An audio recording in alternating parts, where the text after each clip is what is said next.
ಎಲ್ಲ ವಿದ್ಯಾರ್ಥಿಗಳಿಗೆ ನಮಸ್ಕಾರ ಹಾಗೂ ಎಲ್ಲ ವಿದ್ಯಾರ್ಥಿಗಳಿಗೆ ನಮ್ಮ ಚಾನಲ್ಗೆ ಸ್ವಾಗತ. ಇದು 2023-24ನೇ ಸಾಲಿನ ಉತ್ತರ ಕೀ ಆಗೈತಿ, ಆನ್ಸರ್ ಕೀ ಪತ್ರಿಕೆ ಅದು. ಇಲ್ಲಿ ವಿಜ್ಞಾನ ಪ್ರಶ್ನೆ ಪತ್ರಿಕೆಗಳು 3 ಡಿವೈಡ್ ಮಾಡಿರ್ತಾರೆ: ಭೌತಶಾಸ್ತ್ರ, ರಸಾಯನಶಾಸ್ತ್ರ ಹಾಗೂ ಜೀವಶಾಸ್ತ್ರ. ಭೌತಶಾಸ್ತ್ರ ಮತ್ತು ರಸಾಯನಶಾಸ್ತ್ರ, ಜೀವಶಾಸ್ತ್ರ 3 ಡಿವೈಡ್ ಪಾರ್ಟ್ ಆಗಿರ್ತಾವೆ. ಫಸ್ಟ್ ಪಾಠ ಭೌತಶಾಸ್ತ್ರ ತಗೋತಾರೆ ಭಾಗ 7. ಅಲ್ಲಿ 3 ಬಹು ಆಯ್ಕೆ ಪ್ರಶ್ನೆ ಕೇಳಿದಾರೆ ನೋಡ್ರಿ. ಸೌರಕೋಶಗಳಲ್ಲಿ ಬಳಸುವ ಧಾತು ಸಿಲಿಕಾನ್. ಇದ್ರಾಗ ಜೈವಿಕ ಪಾಠದಿಂದ ಐತದ. ಮತ್ತು 2ನೇ ಪ್ರಶ್ನೆ ಬಂದ್ಬಿಟ್ಟು, ಒಂದು ವಿದ್ಯುತ್ ಮಂಡಲದಲ್ಲಿ ಸಮಾನ ರೋಧ RS ಅನ್ನು ಪಡೆಯಲು 2 ಓಮ್ಗಳ 4 ರೋಧಕಗಳನ್ನು ಮೊದಲು ಸರಣಿ ಕ್ರಮದಲ್ಲಿ ಜೋಡಿಸಿದೆ. ನಂತರ ಸಮಾನ ರೋಧ RP ಯನ್ನು ಪಡೆಯಲು ಅದೇ ರೋಧಕಗಳನ್ನು ಸಮಾಂತರವಾಗಿ ಜೋಡಿಸಿದೆ. ಹಾಗಾದರೆ RS/RPಗಳ ಅನುಪಾತವನ್ನು ಕಂಡುಹಿಡಿಯಲು ಹೇಳಿದ್ದಾರೆ. ಇಲ್ಲೇನೈತಿ, RS ಮತ್ತು RP ವ್ಯಾಲ್ಯೂ ಏನೈತಿ ಅದನ್ನು ನೋಡ್ಕೊಳ್ಳೋದು ನೀವು. 2 ಓಮ್ ಕೊಟ್ಟಿದ್ದಾರೆ. 2 ಓಮ್ ಅಂದ್ರೆ ಒಟ್ಟು 8 ಇದಾವೆ, 2 ರೆಜಿಸ್ಟರ್ ಅದಾವೆ. 2 ಓಮ್ದ 2 ರೆಜಿಸ್ಟರ್ ಅದಾವೆ, ರೋಧಕಗಳದಾವೆ. ಅವ್ನು ಡಿವೈಡ್ ಮಾಡಿದಾಗ 16 ಅನುಪಾತ 1 ಆನ್ಸರ್ ಬರ್ತೈತಿ. ಪುಸ್ತಕಗಳು ಕೊಟ್ಟಿದ್ದಾರೆ ಸೊಲ್ಯೂಷನ್, ಅದು ನೋಡ್ಕೊಂಡು ಬರ್ರಿ. ಮತ್ತು 3ನೇ ಪ್ರಶ್ನೆ ಬಂದ್ಬಿಟ್ಟು, ಚದುರುವ ಸೂರ್ಯನ ಬೆಳಕಿನ ಬಣ್ಣ ಹಾಗೂ ಚದುರಿಸುವ ವಾಯುಮಂಡಲದ ಕಣಗಳ ಗಾತ್ರಕ್ಕೆ ಸಂಬಂಧಿಸಿದಂತೆ ಸರಿಯಾದ ಹೇಳಿಕೆ ಎಂದರೆ ಪ್ರಶ್ನೆ ಕೇಳಿದ್ದಾರೆ. ಇದು ಆಪ್ಷನ್ ಡಿ. ಅತ್ಯಂತ ದೊಡ್ಡ ಗಾತ್ರದ ಕಣಗಳು ಎಲ್ಲ ಬಣ್ಣಗಳನ್ನು ಸಮಾನವಾಗಿ ಚದುರಿಸುತ್ತದೆ. ಇದು ಮಾನವನ ಕಣ್ಣು ಬೆಳಕಿನ ಚಾಪ್ಟರ್ ಐತಲ್ಲ ನಿಮ್ಗೆ, ಬೆಳಕಿನ ವಕ್ರೀಭವನ, ಆ ಪಾಠದಿಂದ ಕೇಳಿದ್ದಾರೆ. ಇದು 4ನೇ ಪ್ರಶ್ನೆ ಬಂದುಬಿಟ್ಟು, ಒಂದು ವಿದ್ಯುತ್ ಮಂಡಲದಲ್ಲಿ ಉಪಯೋಗಿಸುವ 1 ಮಾರ್ಕ್ಸದ ಪ್ರಶ್ನೆ. ಕೆಳಗಿನ ಪ್ರಶ್ನೆ ಉತ್ತರಿಸಿ. 1 ಮಾರ್ಕ್ಸದ ಪ್ರಶ್ನೆ. ಒಂದು ವಿದ್ಯುತ್ ಮಂಡಲದಲ್ಲಿ ಉಪಯೋಗಿಸುವ ಕೆಳಗಿನ ಘಟಕಗಳನ್ನು ಚಿಹ್ನೆಗಳನ್ನು ಬರೀರಿ ಅಂತ ಹೇಳಿದ್ದಾರೆ. ಈ ಚಿಹ್ನೆಗಳು ಟೆಕ್ಸ್ಟ್ ಬುಕ್ಗಳು ವಿದ್ಯುತ್ ಮಂಡಲ ವಿದ್ಯುತ್ ಶಕ್ತಿ ಪಾಠದೊಳಗೆ ಒಂದು ಕೋಷ್ಟಕ ಕೊಟ್ಟಿದ್ದಾರೆ. ಅಲ್ಲಿ ಎಲ್ಲ ರೋಧಕ, ಬ್ಯಾಟ್ರಿ, ಶುಷ್ಕ ಕೋಶ, ವಿದ್ಯುತ್ ಮಂಡಲದ ಮತ್ತು ವಿದ್ಯುತ್ ಬಲ್ಬ್ ಇವೆಲ್ಲ ಬರೆದಕ್ಕೆ ಅವ್ರು ಚಿಹ್ನೆ ಬರ್ದಾರ, ರೇಖಾತ್ಮಕ ಚಿಹ್ನೆ. ಆ ಚಿಹ್ನೆಗಳನ್ನು ತೆಗಿಯಾಕಿಲ್ಲಿ ಹೇಳಿದಾರೆ ಅವ್ರು. ಇದಕ್ಕೆ ಹಾಫ್ ಮಾರ್ಕ್ಸ್, 1 ಮಾರ್ಕ್ಸಿಗೆ ಕೇಳಿದಾರೆ. ಇದನ್ನು 1 ಮಾರ್ಕ್ಸಿನ ಕ್ವಶನ್ ಹಾಫ್ ಮಾರ್ಕ್ಸ್ ಅವ್ನು ಮಾಡ್ಕೊಂಡು ಹೊರಿದಾನೆ. 15ನೇ ಪ್ರಶ್ನೆ ಐತೆ ನೋಡ್ರಿ. ಅದು 15 ಎಮಿಟರ್ ರೇಟಿಂಗ್ 220 ವೋಲ್ಟ್ ವಿಭಾಂತರ ಹೊಂದಿರುವ ಗೃಹ ಬಳಕೆಯ ವಿದ್ಯುತ್ ಮಂಡಲಕ್ಕೆ 2 ಕಿಲೋವ್ಯಾಟ್ ಸಾಮರ್ಥ್ಯವಿರುವ ವಿದ್ಯುತ್ ಹೀಟರನ್ನು ಜೋಡಿಸಬಹುದೇ? ನಿಮ್ಮ ಉತ್ತರವನ್ನು ಪುಷ್ಟೀಕರಿಸಿ. ಅಂದ್ರೆ ರೀಸನ್ ಕೊಡೋದು ಅದಕ್ಕೆ ನೀವು ಏನೈತೆ ಅಂತ ಕೇಳಿ ರೀಸನ್ ಅವ್ರು ಕೊಟ್ಟಿದ್ದಾರೆ. ಆ ರೀಸನ್ ಕೊಟ್ಟರೆ ನಿಮ್ದು ಕ್ಲಿಯರ್ ಆಯ್ತು. ಮತ್ತು ಇದು ಬಿಳಿ 2 ಮಾರ್ಕ್ಸ್ ಪ್ರಶ್ನೆ ಐತೆ. ಬಿಳಿ ಬೆಳಕಿನ ರೋಹಿತ್ ಎಂದರೇನು? ಬೆಳಕಿನ ವಕ್ರೀಭವನವು ವಾಯುಮಂಡಲದಲ್ಲಿ ಉಂಟಾಗುವ ಯಾವುದಾದರೂ 2 ವಿದ್ಯಮಾನಗಳನ್ನು ಹೆಸರಿಸಿ. ಅದರ ಬದಲಿಗೆ ಕಣ್ಣಿನ ಪೊರೆ ಎಂದರೇನು? ಸಾಮಾನ್ಯ ದೃಷ್ಟಿಯುಳ್ಳವರಿಗೆ ಸಮೀಪ ಬಿಂದು ದೂರ ಬಿಂದುಗಳು ಯಾವುವು? ಇದು ನನ್ನ ಪ್ರಕಾರ ಇದು ಕಣ್ಣಿನ ಪೊರೆ ಎಂದರೇನು ಈ ಪ್ರಶ್ನೆನೂ ಮತ್ತು ಇದು ಪ್ರಶ್ನೆ 2 ಸರಳ ಅದಾವೆ, ಏನು ಪ್ರಾಬ್ಲಮ್ ಇಲ್ಲ. ವಿಜ್ಞಾನ ನೀವು ಆ ಪುಸ್ತಕಗಳನ್ನು ಎಲ್ಲ ವಾಕ್ಯಗಳನ್ನ ಓದ್ಕೊಂಡು ನಿಮ್ಮ ಓನ್ ಸೆಂಟೆನ್ಸ್ಗಳು ಬರೀಬೇಕು. ಆದರೆ ಥಿಯರಿ ಕರೆಕ್ಟಾಗಿ ಕೀವರ್ಡ್ಸ್ಗಳು ಇರ್ತಾವಲ್ಲ, ಮೇನ್ ಕೀವರ್ಡ್ಸ್ಗಳು ಟೆಕ್ಸ್ಟ್ ಬುಕ್ನೇ ಮ್ಯಾಚ್ ಆಗೋಂಗೆ ಬರೀಬೇಕು ನೀವು. ನಿಮಗೆಲ್ಲ ಮಾರ್ಕ್ಸ್ ಬರ್ತಿದ್ದು. ನ್ಯೂಕ್ಲಿಯಸ್ 7ನೇ ಪ್ರಶ್ನೆ ಬಂದುಬಿಟ್ಟು, ನ್ಯೂಕ್ಲಿಯಸ್ ಶಕ್ತಿ ಉತ್ಪಾದನೆಯ ಅನುಕೂಲಕರವಾಗಿಯೂ ಮತ್ತು ಅನಾನುಕೂಲವಾಗಿಯೂ ಇದೆ. ಈ ಹೇಳಿಕೆಯನ್ನು ಸೂಕ್ತ ವಿವರಣೆಯೊಂದಿಗೆ ಸ್ಪಷ್ಟೀಕರಿಸಿ. ನ್ಯೂಕ್ಲಿಯರ್ ಎನರ್ಜಿ ಅದು ಒಂದು ಬಾರಿ ಉಪಯೋಗನೂ ಇರ್ತೈತಿ, ಅದ್ರದ್ದು ಭಾಳ ಪರಿಣಾಮನೂ ಅಡ್ಡ ಪರಿಣಾಮನೂ ಇರ್ತಾವೆ. ಅದನ್ನು ನೀವು ಅದಕ್ಕೆ ರೀಸನ್ ಕೊಡೋದು ಏನೈತೆ. ಇದು ಒಂದಿಟ್ಟು ಜನರಲ್ ಕ್ವಶನ್ ಐತಿ. ಇದು ನಿಮ್ಮದು ಓನಾಗಿ ಕೊಡ್ರಿ. ಅದು ಇಲ್ಲಿ ನೋಡ್ಕೊರಿಲ್ಲ ಆನ್ಸರ್ ಹೆಂಗೆ ಇರ್ತೈತೆ. ಒಂದು ಸ್ವಲ್ಪ ಒಂದು ಬಾರಿ ಓದ್ರಿ, ಇದೇ ಪ್ರಕಾರ ನೀವು ಅಲ್ಲಿ ಬರೀಬೇಕು ನಿಮ್ಮದು own letter, own pattern, writing ಪ್ಯಾಟರ್ನ್ಗಳು. ಮತ್ತು 8ನೇ ಪ್ರಶ್ನೆ ಬಂದು, ಕೊಟ್ಟಿರುವ ಚಿತ್ರದಲ್ಲಿ ವ್ಯಕ್ತಪಡಿಸಿದಂತೆ ದೃಷ್ಟಿದೋಷವನ್ನು ಹೊಂದಿರುವ ವ್ಯಕ್ತಿಯ -2.0 ಡಯಾಪ್ಟರ್ ಸಾಮರ್ಥ್ಯ ಹೊಂದಿರುವ ಮಸೂರದ ಕನ್ನಡಕವನ್ನು ಖರೀದಿಸಿದ್ದಾರೆ. ಆ ವ್ಯಕ್ತಿಯ ದೃಷ್ಟಿದೋಷದ ಪರಿಹಾರಕ್ಕೆ ಮಸೂರ ಸೂಕ್ತವೇ? ವಿಶ್ಲೇಷಿಸಿ. ಇಲ್ಲಿ ಚಿಹ್ನೆ ಕೊಟ್ಟಿದ್ದಾರೆ. ಆ ಚಿಹ್ನೆಗೆ ಯಾವುದೋ ಒಂದು ದೋಷ ಐತಿ. 3 ದೋಷ ಇರ್ತಾವೆ: ಮಯೋಪಿಯಾ, ಹೈಪರ್ ಮಯೋಪಿಯಾ, ಪ್ರೆಸ್ಬಯೋಪಿಯಾ. ಅದಕ್ಕೆ ಸಮೀಪ ದೃಷ್ಟಿಕೋನ, ದೃಷ್ಟಿದೋಷ, ದೂರದೃಷ್ಟಿ ದೋಷ ಮತ್ತು ಪ್ರೆಸ್ಬಯೋಪಿಯಾ ಅಂತ 3 ದೃಷ್ಟಿ ದೋಷಗಳು ಇರ್ತಾವೆ. ಮತ್ತು ಅದ್ರ ಪ್ರಕಾರ ನೀವು ಅದನ್ನು ವ್ಯಾಲ್ಯೂಸ್ ಹಾಕಿ ಅದು ಯಾವ ದೋಷ ಐತೆ ಅಂತ ಬರಿಬೇಕು ನೀವು. ಇದರ ಪ್ರಕಾರ ಅದು ಟೆಕ್ಸ್ಟ್ ಬುಕ್ನಾಗ ಇರ್ತದೆ. ಅದು ಕೊಟ್ಟಾರ ನೋಡ್ರಿ, ಅದು ಚಿತ್ರದೊಳಗೆ. ಅದನ್ನು ನೋಡ್ಕೊಂಡು ನಾನು ಮಾಡ್ಬೋದು 8ನೇ ಪ್ರಶ್ನೆ. ಮತ್ತು 3 ಮಾರ್ಕ್ಸ್ ಪ್ರಶ್ನೆ ಐತಿ. ಈ ಕೆಳಗಿನ ಪ್ರಶ್ನೆಗಳಿಗೆ ಉತ್ತರಿಸಿ. ಇದು ಚಿತ್ರ ಕೇಳಿದಾರೆ. ಆ ಬೆಳಕಿನ ವಕ್ರೀಭವನ ಇದ್ರೊಳಗೆ 6 ಚಿತ್ರಗಳು ಇರ್ತಾವೆ. ಪಿನ ಮಸೂರದ ಮುಂದೆ 2P/1 ಅವು 6 ಚಿತ್ರಗಳು ಇರ್ತಾವೆ. ಆ ಚಿತ್ರದ ಬೇಸ್ ಮೇಲೆ ನೀವು ಆ ಚಿತ್ರಗಳನ್ನ 6 ಚಿತ್ರ ಮಾಡ್ಕೊಂಡು ಹೋದ್ರೆ ಇಲ್ಲಿ 3 ಮಾರ್ಕ್ಸ್ ನಿಮ್ಗೆ ಕಿಶೆದಾಗ ನೋಡಿರಿ. ಚಿತ್ರ ಮಾಡ್ಕೊಂಡು ಹೋಗೋದೆ. ಈ ಚಿತ್ರದ ಬೇಸ್ ತೆಗೆದ್ರೆ ನಿಮ್ಗೆ 2 ಮಾರ್ಕ್ಸ್. ಚಿತ್ರಕ್ಕೆ 2 ಮಾರ್ಕ್ಸ್ ಐತಿ. ಪ್ರತಿಬಿಂಬ ಸ್ಥಾನಕ್ಕೆ F2 ಗುರುತಿಸೋದಕ್ಕೆ ಹಾಫ್ ಮಾರ್ಕ್ಸ್ ಐತಿ. ಪ್ರತಿಯೊಂದು ಸ್ವಭಾವ ಸತ್ಯ ಮತ್ತು ತಿಲಕಳಾಗಿದೆ ಇವನ್ನ ಹೇಳಕ್ಕೆ ಹಾಫ್ ಮಾರ್ಕ್ಸ್. 10ನೇ ಪ್ರಶ್ನೆ ಬಂದ್ಬಿಟ್ಟು 8 ಓಮ್ ರೋಧದಿಂದ ಪ್ರತಿ ಸೆಕೆಂಡ್ಗೆ 200 ಜೌಲ್ ಉಷ್ಣ ಶಕ್ತಿ ಉತ್ಪತ್ತಿಯಾಗುತ್ತದೆ. ರೋಧಕದ ನಡುವಿನ ವಿಭಾಂತರವನ್ನು ಕಂಡುಹಿಡಿಯಿರಿ ಅಂತ ಪ್ರಶ್ನೆ ಕೇಳಿದ. ಈ ಪ್ರಶ್ನೆ ಕೇಳಿದರೆ H=200 ಓಮ್ ಕೊಟ್ಟಿರೋ ಡಾಟಾನ ಕರೆಕ್ಟಾಗಿ ಬರ್ಕೊಳ್ಳೋದು. ಅದಕ್ಕೆ 1 ಮಾರ್ಕ್ಸ್, ಸೂತ್ರಕ್ಕೆ 1 ಮಾರ್ಕ್ಸ್ ಹಾಕಿದ ನಂತರ ಅದು ವ್ಯಾಲ್ಯೂ ಬರ್ತೈತಿ. ಬರಿಬೇಡ್ರಿ ಅದ್ರ ಇದು ಲೆಕ್ಕನ ಒಂದು 3 ಲೆಕ್ಕನ ಕೇಳಿದಾರೆ 3 ಮಾರ್ಕ್ಸಿಗೆ. ಗೃಹ ಬಳಕೆ 11ನೇ ಪ್ರಶ್ನೆ ಗೃಹ ಬಳಕೆಯ ವಿದ್ಯುತ್ ಮಂಡಲದಲ್ಲಿ ಓವರ್ಲೋಡ್ ಉಂಟಾಗಲು ಕಾರಣವನ್ನು ಭೂ ಸಂಪರ್ಕ ತಂತಿಯ ಕಾರ್ಯಗಳನ್ನು ವಿವರಿಸಿ. ಇದು ಡೈರೆಕ್ಟ್ ಕ್ವಶನ್ ಐತಿ ಟೆಕ್ಸ್ಟ್ ಬುಕ್ ಒಳಗಿರುವಂಥದ್ದು. ಆ ಡೈರೆಕ್ಟ್ ಕ್ವಶನ್ ನೀವು ಬರೆದ್ರೆ ಮುಗಿದು ಹೊತ್ತು. ಅದು ಪುಸ್ತಕನಾಗಿದ್ದು ನೋಟ್ಸ್ಗಳು ಇರ್ತಾವೆ, ಅದನ್ನೆಲ್ಲ ನೋಟ್ಸ್ಗಳು ಓದ್ರಿ ಅವ್ನು ಪಾಯಿಂಟ್ಸ್ಗಳು ಅದ್ರ ಬೇಸ್ ಮೇಲೆ ಬರೋದಕ್ಕೆಲ್ಲ ಹಾಫ್ ಮಾರ್ಕ್ಸ್ ಐತೆ ನೋಡ್ರಿ. ವಿದ್ಯುತ್ ಶಕ್ತಿ ಚಾಪ್ಟರ್ನ ಕೇಳಿದಾರೆ, ವಿದ್ಯುತ್ ಶಕ್ತಿ ಮತ್ತು ವಿದ್ಯುತ್ ಮಂಡಲದಿಂದ. ಮತ್ತು 4 ಮಾರ್ಕ್ಸಿನ ಪ್ರಶ್ನೆ ಬಲಗೈ 12ನೇ ಪ್ರಶ್ನೆ ಐತಿ. ಎ ಮತ್ತು ಬಿ ಕೇಳಿದಾರೆ. ಬಲಗೈ ಹೆಬ್ಬಾಳು ನಿಯಮವನ್ನು ನಿರೂಪಿಸಿ. ಕಾಂತೀಯ ಬಲರೇಖೆಗಳ ಯಾವುದಾದ್ರು 2 ಲಕ್ಷಣಗಳು ಕೇಳಿದಾರೆ. ಮತ್ತು ಸೋಲ್ನಾಯ್ಡ್ ಎಂದರೇನು ಮತ್ತು ವಿದ್ಯುತ್ ಕಾಂತವಾಗಿ ಹೇಗೆ ಪರಿವರ್ತಿಸಬಹುದು ಅಂತ ಪ್ರಶ್ನೆ ಕೇಳಿದಾರೆ. ಬಲಗೈ ಹೆಬ್ಬಾಳು ನಿಯಮವನ್ನು ನಿರೂಪಿಸೋದು, ಅದಕ್ಕೆ 1 ಮಾರ್ಕ್ಸ್. ಲಕ್ಷಣಗಳು ಹೇಳೋದು, ಅದಕ್ಕೆ ಹಾಫ್ ಮಾರ್ಕ್ಸ್. 2 ಕೂಡಿಗೆ 1 ಮಾರ್ಕ್ಸ್ ಐತಿ. ಅದನ್ನು ಮಾಡಿಕೇಶ್ ನೀವು ಕ್ಲಿಯರ್ ಮಾಡ್ಬೋದು. ಮತ್ತು ಸೋಲ್ನಾಯ್ಡ್ ಅಂದರೆ ಏನು ಅದನ್ನು ಬರೆಯೋದು, ಮತ್ತು ಅದು ಸೋಲ್ನಾಯ್ಡ್ ಕಾರ್ಯ ಏನೈತಿಲ್ಲ ಅದನ್ನು ಬರೆಯೋದು, ಅದಕ್ಕೆಲ್ಲ 1 ಮಾರ್ಕ್ಸ್. ಅದನ್ನು ಬರೆದ್ರೆ ನಿಮ್ಗೆ ಮುಗಿದು ಆಯ್ತು, ಕ್ಲಿಯರ್ ಆಯ್ತು. 13ನೇ ಪ್ರಶ್ನೆ ಐತಿ. ಬೆಳಕಿನ ಪ್ರತಿಫಲದ 2 ನಿಯಮಗಳನ್ನು ನಿರೂಪಿಸಿ. ಪಿನ ದರ್ಪಣ ನಿಮ್ನ ದರ್ಪಣ ನಡುವಣ ವ್ಯತ್ಯಾಸಗಳನ್ನು ಕೇಳಿದಾರೆ. ಅದು ಯಾರು ಬುಕ್ನಾಗಿರ್ತಾವೆ ಅವ್ನು ನೋಡ್ಕೊರೋ ಒಂದು 3-4 ಪಾಯಿಂಟ್ ಬರೀರಿ ಅದ್ರ ಬಗ್ಗೆ. ಮತ್ತು ಬೆಳಕಿನ ಪ್ರತಿಫಲನ ನಿಯಮಗಳದಾವೆ. ಅದು ಒಂದು ಮೇನ್ ನಿಯಮ ಇರ್ತದೆ. ಅದೇನೇನು ಆ್ಯಂಗಲ್ =0, I =θ ಮೇನ್ ಇವು ಅದಾವೆ. 2 ನಿಯಮಗಳು ಬರೆದ್ರೆ ನಿಮ್ಗೆ ಮುಗಿದು ಹೋಗ್ತದೆ, ಕ್ಲಿಯರ್ ಆಗ್ತದೆ. 13ನೇ ಪ್ರಶ್ನೆ ಇವು ವ್ಯತ್ಯಾಸಗಳು ನೋಡ್ಕೊರಿ. ಪಿನ ದರ್ಪಣ ನಿರ್ಮನ ದರ್ಪಣದ ವ್ಯತ್ಯಾಸಗಳು ಇವೆಲ್ಲ. ಆ ವ್ಯತ್ಯಾಸಗಳನ್ನ ಬರೆದ್ರೆ ಮುಗೀತದೆ. ಈಗ ಬಂದುಬಿಟ್ಟು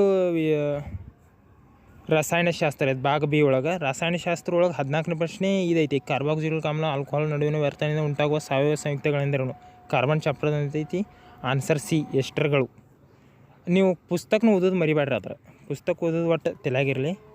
ಮತ್ತು 15ನೇ ಪ್ರಶ್ನೆ ಪೆರಸ್ ಸಲ್ಫೇಟ್ ಹರಳುಗಳನ್ನು ಕಾಯಿಸಿದಾಗ ಹಸಿರು ಬಣ್ಣಗಳನ್ನು ಕಳೆದುಕೊಳ್ಳುತ್ತದೆ, ಏಕೆಂದರೆ ಅದು ಕಾರಣ ಏನೈತಿ? ನೀರಿನ ಅಣುಗಳನ್ನು ಕಳೆದುಕೊಳ್ಳಬಹುದು. ಆಪ್ಷನ್ ಬಿ ಆನ್ಸರ್ ಇದ್ರದ್ದು. ಮತ್ತು 16ನೇ ಮೆಂಡೆಲಿಯವರ ಆವರ್ತಕ ಕೋಷ್ಟಕದ ಒಂದು ಮಿತಿ ಎಂದರೆ ಈ ವರ್ಗೀಕರಣವು ಅಂತ ಇದೆ.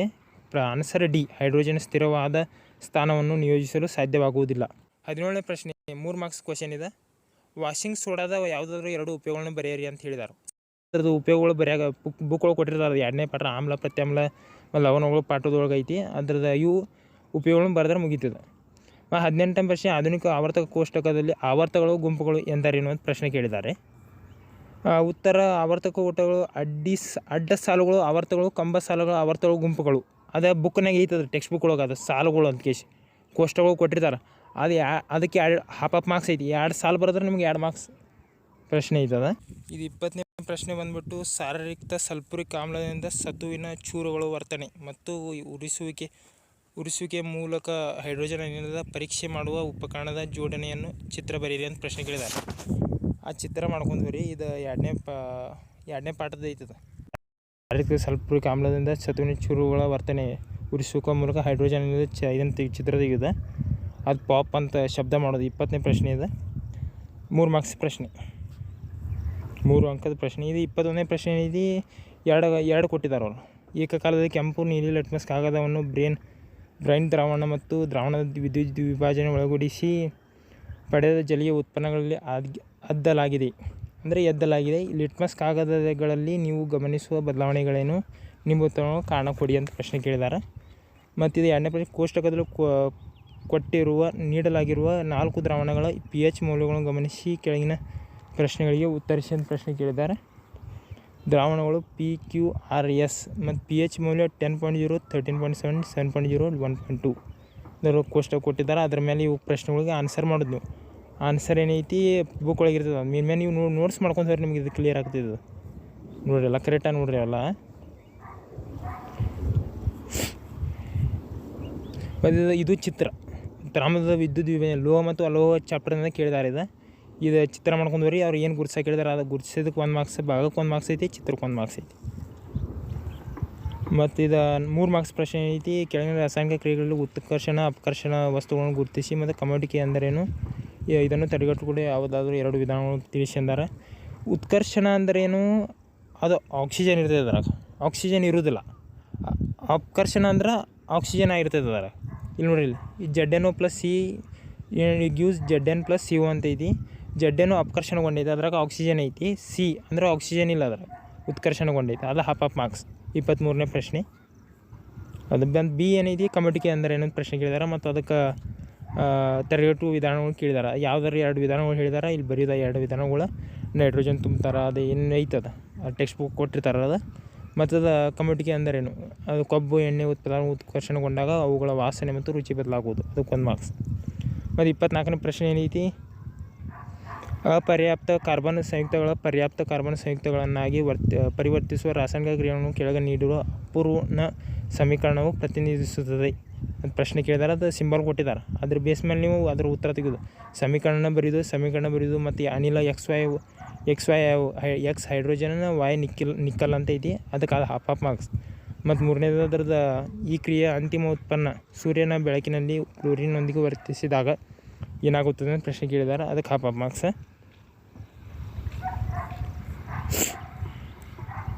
ಮತ್ತು 25ನೇ ಪ್ರಶ್ನೆ ಏನೈತಿ, ಕಾರ್ಬನ್ ಪರಮಾಣು C4+ C4- ಅಯಾನುಗಳು ಉಂಟು ಮಾಡಲು ಸಾಧ್ಯವಿಲ್ಲ ಏಕೆ ಅಂತ ಕೇಳಿದೆ. ಮಿಥೇನಿನ ಇಲೆಕ್ಟ್ರಾನಿಕ್ ಚುಕ್ಕೆ ರಚನೆಯನ್ನು ಬರೀರಿ ಅಂತ ಪ್ರಶ್ನೆ ಕೇಳಿದ್ದಾರೆ. AB ಇದನ್ನಾರ ಮಾಡಿರಿ ಆರ್ಡ್ರು ಈಜಿನ ಅದಾವು. ಒಟ್ಟು ಟೆಕ್ಸ್ಟ್ ಬುಕ್ನಾಗ ಇದ್ದಂಗೆ ಅದಾವು. ಟೆಕ್ಸ್ಟ್ ಬುಕ್ನಾಗ ಇದ್ದಿದ್ದು ನೋಟ್ಸ್ಗಳು ಬರೀದು ನೀವು, ಏನು ಬೇರೆ ಇಲ್ಲ. ಮತ್ತು ಇಲ್ಲಿ ಸಿಂಪಲಾಗಿ ಬರೆದಿದ್ದು ಅಂದ್ಬಾರ ನೋಡ್ಕೊರಿ, ಇವ್ರ ಬೇಸ್ ಮೇಲೆ ಬರೀಬೇಕು ನೀವು ಎಲ್ಲ ಎಕ್ಸಾಮ್. ಇದು ಆನ್ಸರ್ ಕೀ ಐತಿ ಹೋದ ವರ್ಷದ ವಿಜ್ಞಾನ ಪ್ರಶ್ನೆ ಪತ್ರಿಕೆ 2023-24ನೇ ಸಾಲಿಂದ. ಇದು 4 ಮಾರ್ಕಸ್ದ ಪ್ರಶ್ನೆ. ಇದು ಏನೈತಿ. 26ನೇ ಪ್ರಶ್ನೆ ಏನೈತಿ, ಬೆಳ್ಳಿ ಮತ್ತು ತಾಮ್ರದ ವಸ್ತುಗಳ ಅವುಗಳ ಮೇಲ್ಮೈ ಹೊಳಪನ್ನು ಹೇಗೆ ಕಳೆದುಕೊಳ್ಳುತ್ತದೆ. ಗ್ಯಾಲ್ವನೀಕರಣವು ಕಬ್ಬಿಣದ ವಸ್ತುಗಳನ್ನು ಹೇಗೆ ಸಂರಕ್ಷಿಸುತ್ತದೆ. Aluminium oxide. ಇದು ಪ್ರಶ್ನೆ B. ಅಲ್ಯೂಮಿನಿಯಂನ ಆಕ್ಸೈಡ್ ಉಭಯವರ್ತಿ ಆಕ್ಸೈಡ್ ಆಗಿದೆ ಏಕೆ. ಇದ್ರ ಕಾರಣ ಕೊಡಿ ಪ್ರಶ್ನೆ ಅದಾವು. ಇದು ಕಾರಣ ಏನೈತಿ, 3 ಕಾರಣ ಕೊಡೋದು, ಅದಕ್ಕೊಂದೊಂದು ಮಾರ್ಕ್ಸ್. ಇದಕ್ಕೊಂದು ಕಾರಣ 1 ಮಾರ್ಕ್ಸ್. ಮತ್ತು ಇಲ್ಲಿ ಕಾರಣ ಕೊಡೋದಿಲ್ಲ ಬರೀ. ಮತ್ತು ಇದು ಭಾಗ C ಏನೈತಿ, ಬಯೋ ಐತಿ, ಜೀವಶಾಸ್ತ್ರ ಐತಿ. ಜೀವಶಾಸ್ತ್ರ ಒಳಗೆ ಒಂದು ಬಹು ಆಯ್ಕೆ ಪ್ರಶ್ನೆ ಐತಿ. ಇಲ್ಲಿ ಕೆಳಗಿನ ಪರಾವರ್ತನೆಗೆ ಕ್ರಿಯೆಗೆ ಒಂದು ನಿದರ್ಶನ ಅಂತ ಪ್ರಶ್ನೆ ಕೇಳಿದ್ದಾರೆ. ಅದಕ್ಕೆ ಆಪ್ಷನ್ C, ಕಾದ ತವವನ್ನು ತಿಳಿಯದೆ ಮುಟ್ಟಿದಾಗ ಕೈಯನ್ನು ಹಿಂದಕ್ಕೆ ಎಳೆದುಕೊಳ್ಳುವುದು.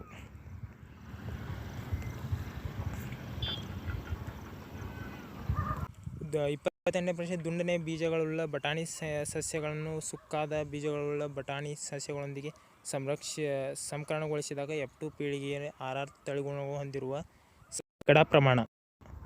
ಆನ್ಸರ್ ಏನೈತಿ, ಆಪ್ಷನ್ A 25%. ಮತ್ತು ಇದು 3 ಮಾರ್ಕ್ಸ್ ಪ್ರಶ್ನೆ ಐತಿ ನೋಡ್ರಿ. ಇಲ್ಲಿ ಓಜೋನ್ ಒಂದು 29ನೇ ಪ್ರಶ್ನೆ, ಓಜೋನ್ ಒಂದು ಮಾರಣಾಂತಿಕ ವಿಷವಾಗಿದ್ದರೂ ಭೂಮಿಯ ಮೇಲಿನ ಜೀವಿಗಳಿಗೆ ಒಂದು ಅಗತ್ಯವಾಗಿದೆ ಎಂದು ಹೇಳಿಕೆ ಸಮರ್ಥಿಸಿ. ಓಜೋನ್ ಮೇಲೆ ಪ್ರಶ್ನೆ ಐತಿ, 1 ಮಾರ್ಕ್ಸಿನ ಪ್ರಶ್ನೆ ಇದೆ. ಓಜೋನ್ O3 ಲೇಯರಿಂದ ಮಾಡಲ್ಪಟ್ಟ ಇದ್ರಾಗ ಐತದ ಪ್ರಾಣಿ ಪರಿಸರ ವ್ಯವಸ್ಥೆ ಒಳಗೆ ಐತದ. 30ನೇ ಪ್ರಶ್ನೆ, ಸ್ತನಿಗಳಲ್ಲಿ ರಕ್ತ ಪರಿಚಲನೆಯ ರೇಖಾತ್ಮಕ ನಿರೂಪಣೆಯನ್ನು ಕೆಳಗೆ ನೀಡಿದೆ. ಇದು ರಕ್ತ ಪರಿಚಲನೆ ಆಗುವುದು. ಇದು ಜೀವ ವಿಕಾಸ ಜೀವ ಕ್ರಿಯೆಗಳು ಪಾಠದಿಂದ ಐತದೆ ನಿಮಗೆ. ಅದರಲ್ಲಿ ಒಂದು ಚಿತ್ರ ಐತಲ್ಲ, ಹೃದಯ ಚಿತ್ರ ಮತ್ತು ಅದರೊಂದು ಪರಿಚಲನಾಂಗ ವಿವಿಧ ಚಿತ್ರ ಐತದು. ಅದನ್ನು ತೆಗಿಬೇಕು ನೀವು. ತೆಗೆದಕೇಶ್ ಅದ್ರ ಭಾಗವನ್ನು ಗುರುತಿಸಕ್ಕೆ ಹೇಳಿದ್ದಾರೆ. XYಗಳನ್ನು ಹೆಸರಿಸಿ. ರಕ್ತನಾಳ XY ಮತ್ತು ಯಾವ ರಕ್ತನಾಳ ಕವಾಟಗಳನ್ನು ಹೊಂದಿರುತ್ತದೆ ಅಂತ ಹೇಳಿದ್ದಾರೆ. XY ಅಪಧಮನಿ ಅಭಿಧಮನಿ, 2ನೇದು ಅಭಿಧಮನಿಯ ಕವಾಟಗಳನ್ನು ಹೊಂದಿದೆ ಅಂತ ಬರೀದು. ಮತ್ತು 31ನೇ ಪ್ರಶ್ನೆ ಐತಿ, ಪರಿಸರ ವ್ಯವಸ್ಥೆಯ ಆಹಾರ ಸರಪಳಿ ಉನ್ನತ ಸ್ತರಕ್ಕೆ ತಲುಪಿದಂತೆ ಜೀವಿಗಳ ಸಂಖ್ಯೆ ಕಡಿಮೆ ಆಗುತ್ತದೆ ಏಕೆ. ಅದೈತಿ ಅಲ್ಲಿ ಬುಕ್ ಒಳಗೆ ಐತದ ಆನ್ಸರ್. ಅದನ್ನು ನೋಡ್ರಿ ನೀವು, ಕಾರಣ ಕೊಡೋದೈತಿ. ಮತ್ತು ಶಲಾಕಾಗ್ರದ ಒಂದು ಚಿತ್ರ ಇದೆ, ಇದನ್ನು ಮಾಡ್ಕೊಂಡು ಹೋಗೋದು ನೀವು. ಇದು ಸಲಾಕ. ಮತ್ತು ಏನು ಗುರ್ಸಕ್ಕೆ ಹೇಳಿದಾರೆ, ಪರಾಗನಳಿಕೆಯನ್ನು ಗುರ್ಸಕ್ಕೆ ಹೇಳಿದ್ದಾರೆ. ಚಿತ್ರಕ್ಕೆ 1.5 ಮಾರ್ಕ್ಸ್, ಭಾಗಕ್ಕೆ ಹಾಫ್ ಮಾರ್ಕ್ಸ್.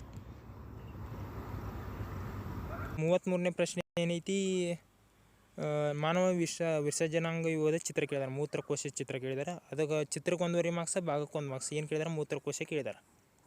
ಚಿತ್ರಗಳನ್ನ ಎಲ್ಲ ಮಾಡ್ಕೊಂಡ್ರಿ. ಚಿತ್ರ ಮಾಡ್ತಿದ್ರೆ ನಿಮ್ದು ಏನೂ ಮಾಡೋಕ್ಕಾಗೋದಿಲ್ಲ. ಮತ್ತು 34ನೇ ಪ್ರಶ್ನೆ ಏನೈತಿ, ಪರಿಸರ ವ್ಯವಸ್ಥೆದಂದ ಐತಿ ಇದು. ಅದು ನೋಡ್ಕೇಶ್ ಅದನ್ನು ನೋಡಿ ಅದಕ್ಕೆ ಆನ್ಸರ್ ಕಾರಣ ಕೊಡೋದೈತಿ ಬರೆಯೋದು. 3 ಮಾರ್ಕ್ಸಿನ ಪ್ರಶ್ನೆ. ಕಾರಣ ಕೊಡೋದು ಮೇನೈತಿ ನೀವು ವಿಜ್ಞಾನ ಒಳಗೆ, ಬರೀ ಆ ಕಾರಣ ಕೊಡಿ. ಮತ್ತು 35ನೇ ಪ್ರಶ್ನೆ ಐತಿ, ಮಾನವ ಸಂತಾನೋತ್ಪತ್ತಿ ಭ್ರೂಣ ಒಂದು ಮಗುವಾಗಿ ಬೆಳೆಯಲು ಜರಾಯು ಮಹತ್ವದ ಪಾತ್ರವನ್ನು ನಿರ್ವಹಿಸುತ್ತದೆ. ಈ ಹೇಳಿಕೆಯನ್ನು ಸಮರ್ಥಿಸಿ. ಮತ್ತು DNA ಪ್ರತಿಕರಣವು ಅತ್ಯಂತ ಕೆಳಮಟ್ಟದಲ್ಲಿ ಜೀವಿಗಳಲ್ಲಿ ಒಂದು ಸಂತಾನೋತ್ಪತ್ತಿ ಮಾರ್ಗ ಎಂದು ಹೇಗೆ ನಿರ್ಣಯಿಸಬಹುದು? ಇದರ DNA ಒಂದು ಮೇನ್ ಇದದ ಜೀವ ವರ್ಣತಂತು, ಅದ್ರ ಬೇಸ್ ಮೇಲೆ ಇದಾಗ್ತದೆ ಅಂತ ನೀವು ಬರಿಬೇಕಾದ್ರೆ ಕಾರಣ ಕೊಡಿಯೋದು ಬರೀ ಟೆಕ್ಸ್ಟ್ ಬುಕ್ ಒಳಗೆ ಐತೆ ಅದರ ಡೀಟೇಲ್ ಎಕ್ಸ್ಪ್ಲನೇಷನ್. ಅದ್ರ ಇಲ್ಲೊಂದು ಸ್ವಲ್ಪ ನೀವು ನೋಡ್ಕೊಂಡು ಹೆಂಗೆ ಕೀಬೋರ್ಡ್ಸ್ಗಳು ಏನೇನು ಯೂಸ್ ಮಾಡಿದ್ದಾರೆ. 36ನೇ ಪ್ರಶ್ನೆ, ಪ್ರಾಣಿಗಳ ಉಸಿರಾಟ ಕ್ರಿಯೆ ಕೋಶ ದ್ರವ್ಯದಲ್ಲಿ ನಡೆಯುವ ಮೊದಲನೇ ಹಂತದಲ್ಲಿ ಉಂಟಾಗುವ ಉತ್ಪನ್ನ ಯಾವುದು? ವಾಯುವಿಕೆ, ಅವಾಯುವಿಕೆ, ಉಸಿರಾಟದ ನಡುವಿನ ವ್ಯತ್ಯಾಸ ಕೇಳಿದಾರೆ. ಇದನ್ನು ಮಾಡಿದ ಮೇಲೆ ಅದು ಎರಡು ಕ್ವಶನ್ ಕೇಳಿದಾರೆ. ಅವು ಅದ್ರ ಬದಲಿ ನೀವು ಯಾವ್ದಾರ ಒಂದು ನೋಡ್ಕೊಂತ ಮಾಡೋದು, ಕಾರಣ ಕೊಡೋದು ಮತ್ತು ಒಂದು ಅದ್ರ ವ್ಯತ್ಯಾಸಗಳು ವಾಯುವಿಕೆ ಅವಾಯುವಿಕೆ. ಮತ್ತು 37ನೇ ಪ್ರಶ್ನೆ ಏನೈತಿ ನೋಡ್ರಿ ಇಲ್ಲಿ. ಇದು ನೋಡ್ರಿ, ಇದು ಪ್ರಶ್ನೆ ಇದೆ ಅಥವಾ ಪ್ರಶ್ನೆ ಆನ್ಸರ್ ಇದೆ ಹೆಂಗೈತೆ. ಜೈಲಮ್ದ ಕಾರ್ಯ ಕೇಳಿದಾರೆ, ATP ಇದೆಲ್ಲ ಕೇಳಿದಾರೆ. 37ನೇ ಪ್ರಶ್ನೆ 4 ಮಾರ್ಕ್ಸ್ ಪ್ರಶ್ನೆ. ಮೆದುಳಿನ ಯಾವ ಭಾಗ ಕೆಳಗಿನ ಚಟುವಟಿಕೆಯನ್ನು ನಿಯಂತ್ರಿಸುತ್ತದೆ ಅಂತ ಪ್ರಶ್ನೆ ಕೇಳಿದ್ದಾರೆ. ಆಲೋಚನೆ ಪ್ರಕ್ರಿಯೆ, ಅನೈಚ್ಛಿಕ ಚಟುವಟಿಕೆಗಳು, ದೇಹದ ಭಂಗಿ, ಸಮತೋಲನ. ಮತ್ತು ಸಸ್ಯದ ಹಾರ್ಮೋನ್ ಎಂದರೇನು? ಬೆಳವಣಿಗೆ ಉತ್ತೇಜಿಸುವ 3 ಸಸ್ಯ ಹಾರ್ಮೋನುಗಳನ್ನು ಹೆಸರಿಸಿ ಅಂತ ಪ್ರಶ್ನೆ ಕೇಳಿದ್ದಾರೆ. ಮತ್ತು ಮಾನವನ ಕೆಳಗಿನ ಚಟುವಟಿಕೆ ನಿಯಂತ್ರಿಸುವ ಹಾರ್ಮೋನುಗಳು ಎಲ್ಲ ಕೇಳಿದ್ದಾರೆ, ಡೀಟೇಲಾಗಿ ಕೇಳಿದ್ದಾರೆ, ಪ್ರಶ್ನೆ ಕೇಳಿದ್ದಾರೆ. ಇದು ಆನ್ಸರ್ ಇಲ್ಲ ಐತಿ. ಇದ್ರ ಬೇಸ್ ಮೇಲೆ ನೀವು ಆನ್ಸರ್ ಮಾಡೋದು ಚಲೋ. ಯಾಕಂದ್ರೆ ಟೆಕ್ಸ್ಟ್ ಬುಕ್ನಾಗ ಮತ್ತು ಇದು 2 ಮ್ಯಾಚ್ ಆಗ್ತಿತ್ತು. ಟೆಕ್ಸ್ಟ್ ಬುಕ್ನಿಂದ ತೊಗೊಂಡಿರ್ತಾರೆ ಇವರು, ಏನು ಪ್ರಾಬ್ಲಮ್ ಇಲ್ಲ. ಮತ್ತು 5 ಮಾರ್ಕ್ಸ್ ಪ್ರಶ್ನೆ ಇಲ್ಲಿ ಕೇಳಿದ್ದಾರೆ. ಈ ಸಲ ಬಯೋಳಗೆ ಕೇಳಿದ್ದಾರೆ. ಮಾನವನ ಕೈಗಳು ಮತ್ತು ಪಕ್ಷಿಯ ರೇಖೆಗಳು ಜೀವ ವಿಕಾಸೀಯ ಸಂಬಂಧಗಳು ಪತ್ತೆ ಮಾಡಲು ನೆರವಾಗುತ್ತದೆ ಹೇಗೆ?